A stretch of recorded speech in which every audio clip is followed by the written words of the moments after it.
Good morning, everybody. Welcome to the wake up call. Today, we're talking about faux pas at the board table. Good morning, everybody. Good morning. I'm here on YouTube. I'm also here on Instagram for those of you who are following that way. Good morning. My name is Lynn Dupuis. I am the host of The Wake Up Call. And we sit around here in the morning drinking our coffee. This is my Bob Ross cup this morning. Let's get crazy. And it is a day for that today because we're going to be talking about faux pas at the board table. Yesterday, we talked about some mistakes that are happening. And today, we're going to be talking about faux pas and like what we shouldn't do or what we may be doing, but we can correct those things. And if you're looking for the calendar of episodes, it is in the link tree on Instagram and it is in the chat right here. You can download that. It pops up on your screen and you can look at it yourself. So, good morning, everybody. We're going to get comfortable here because we're talking about faux pas this morning. All right. And, you know, at LMD Solutions and in the work that I've done for many, many years at the governance tables of a lot of organizations, myself as a board member, but also as a consultant working with boards, I have seen many things and many little steps that are, could be rectified by a little training, a little, tool that you could be using or something that you could be implementing at the board level. So I'm going to talk about those things today.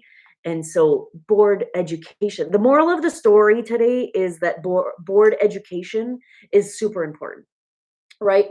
You're going to want to train your board. Your board is going to want to be aware of these things, and you're going to want to have everybody on the same page. All right.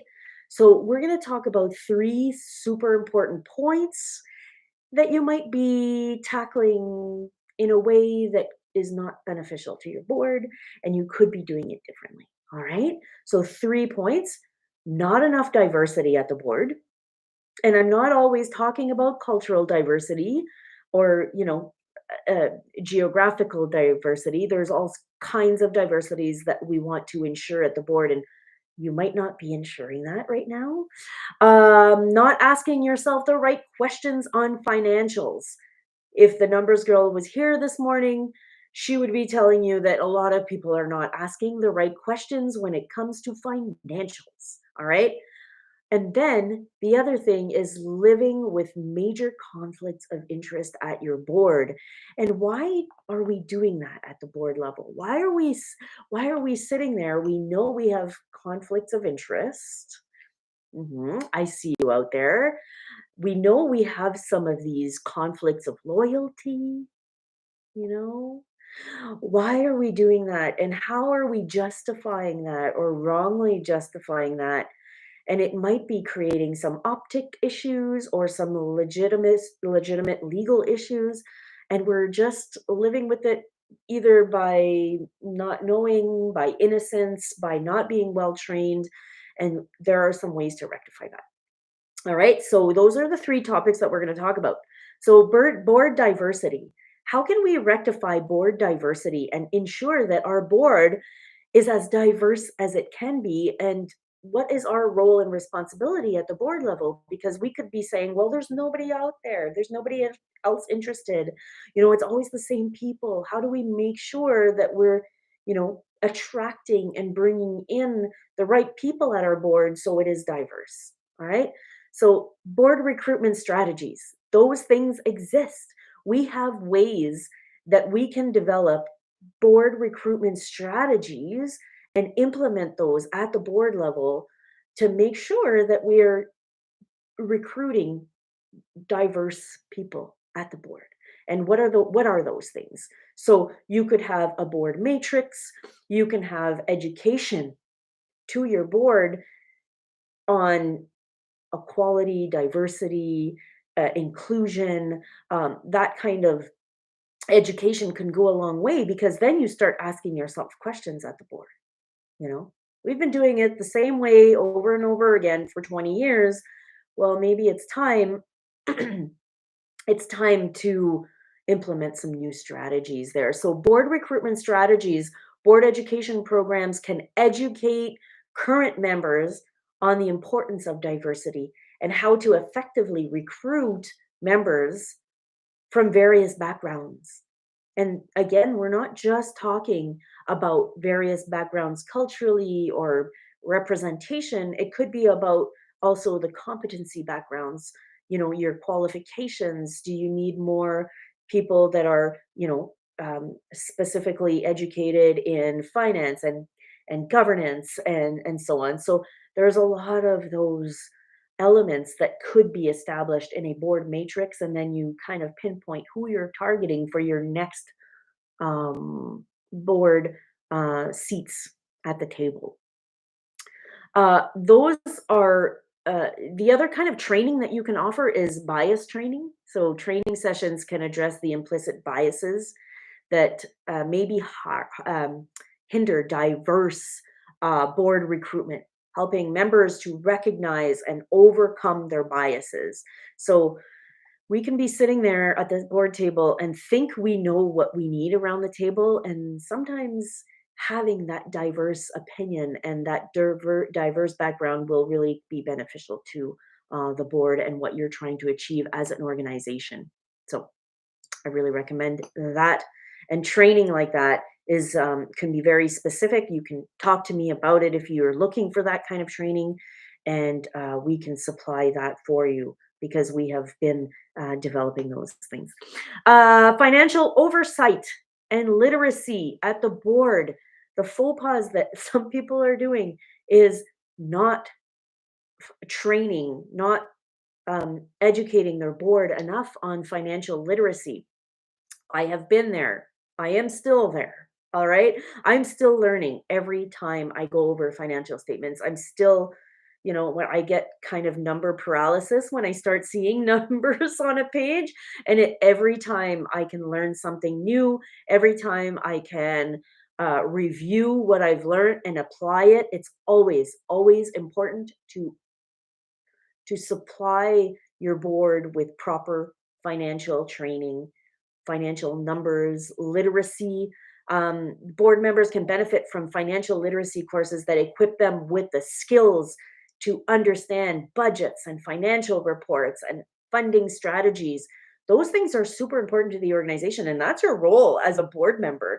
And you should be, at least able to ask the right questions. Numbers girl, I see you have a comment here. The numbers are often so daunting, but don't need to be. Yes, this is what I learn every day from the numbers girl, is that you don't have to be afraid of numbers.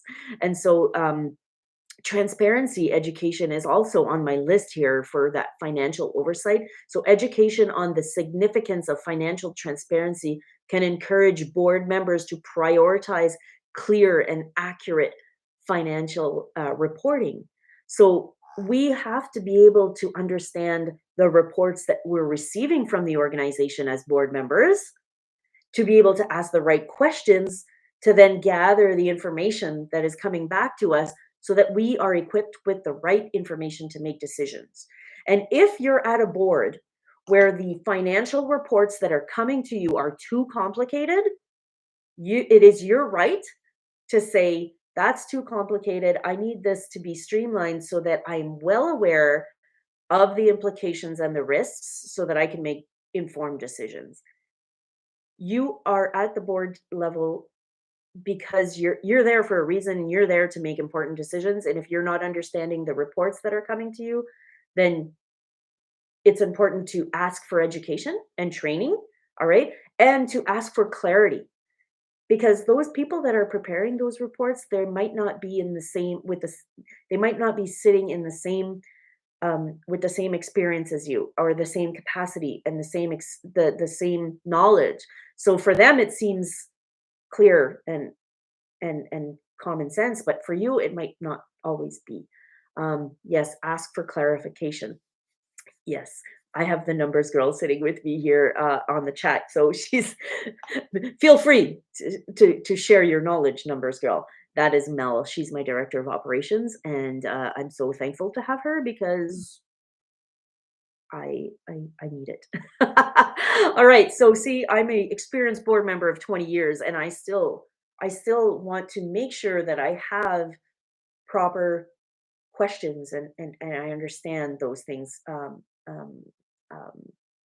in a way that can help me make decisions at the board. That's the moral of the story here. We have to be able to make those decisions. So the faux pas here is not asking for clarity, is kind of rubber stamping and making sure and not making sure that we understand, or oh, this is a part where I kind of zone out because I don't understand the numbers.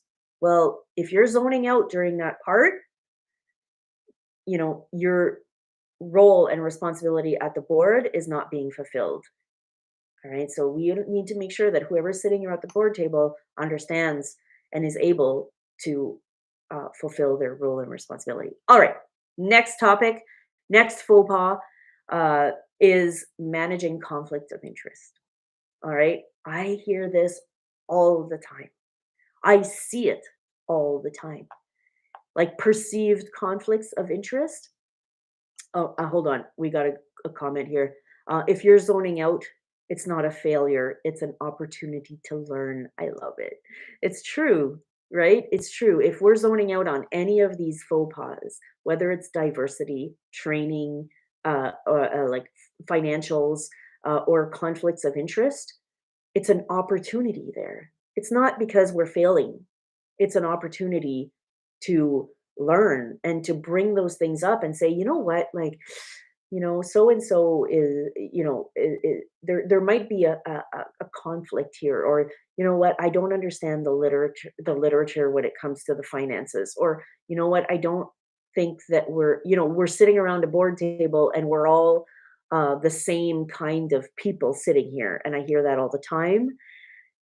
It is a chance to course correct. It is a chance, it's an opportunity to implement training, to implement education and presentations on these topics.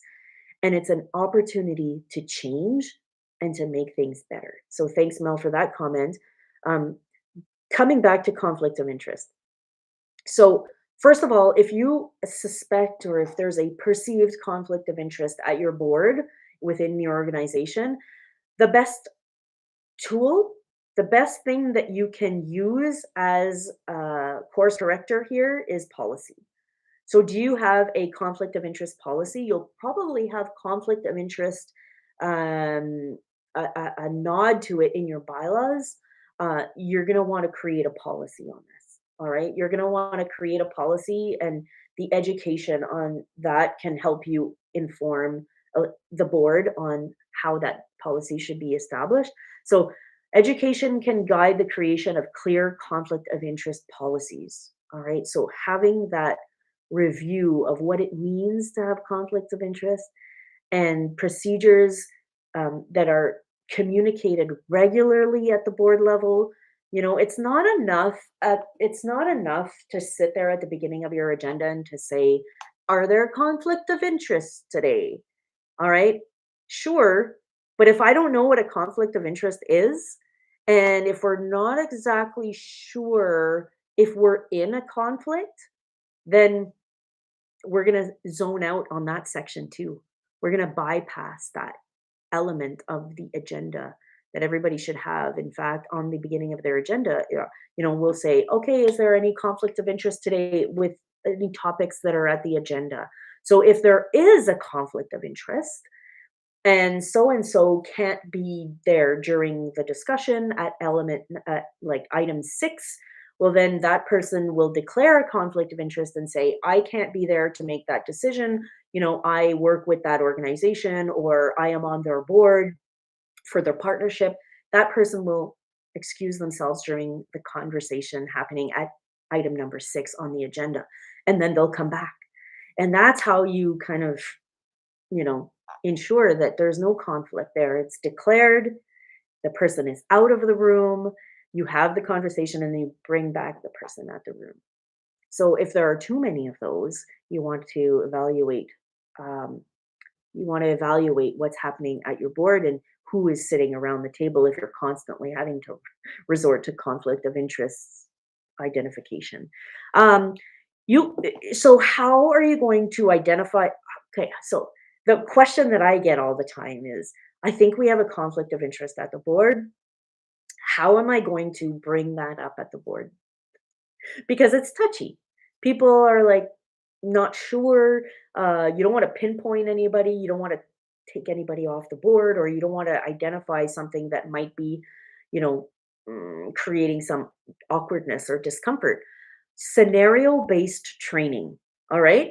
You want to get some training sessions brought in, or, a video or documentation presentation on conflict of interest. And that training session can include scenarios and case studies to help board members recognize and navigate the potential conflict of interests that are happening at the board. And so they can feel effective and have the tools and the wording and I guess the know-how and the process to deal with conflict of interest. And what do we do at this in this situation? So again, it's an opportunity to learn here.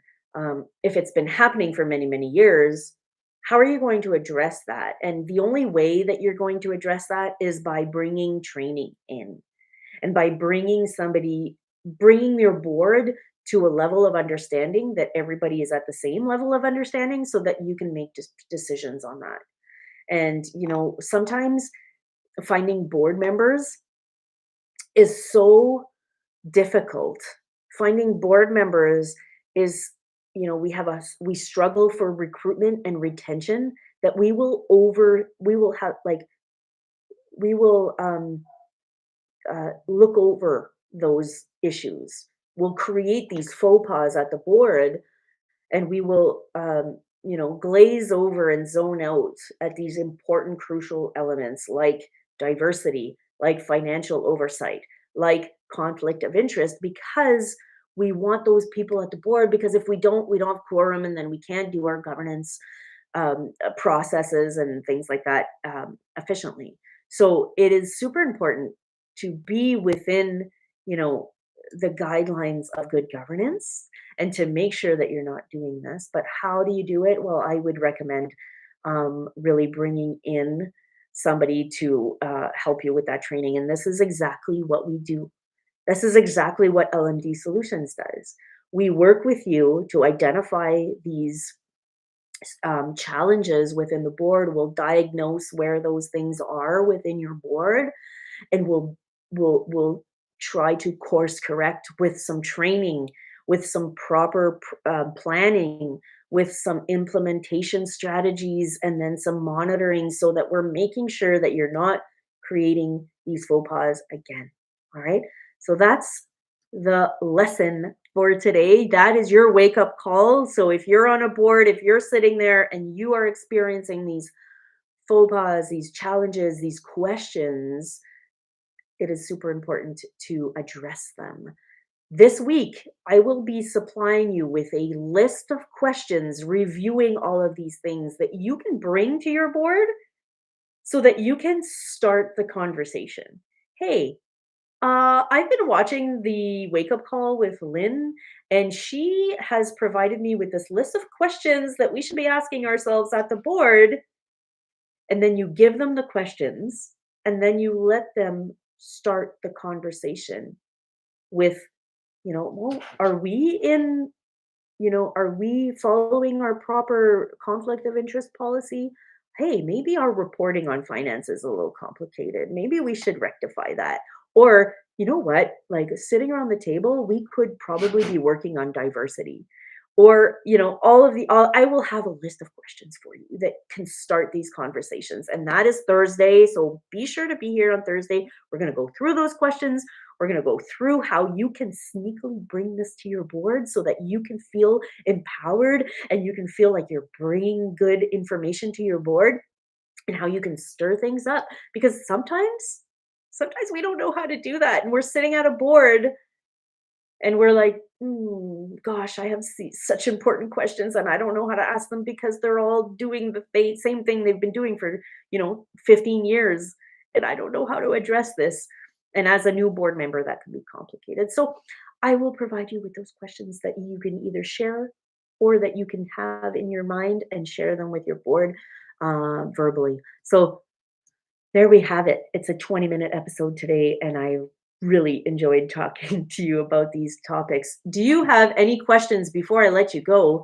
La différence entre un conflit d'intérêt et le biais culturel, faut en faire la distinction. So, cultural bias versus conflict of interest. That is an interesting topic. I will keep that in my back pocket and we will look at that because those are really interesting topics to discuss. We'll definitely be bringing that up. So, if you're listening on Instagram, good morning. You just missed the episode if you're just tuning in. It was a doozy, and we talked about faux pas at the governance level. Oh boy, you're gonna really want to check in and go back and listen to this if you're just chiming in. Thank you for being there, and have a great day. Oh my God, I don't know where the button is. See you. All right, Instagrammers.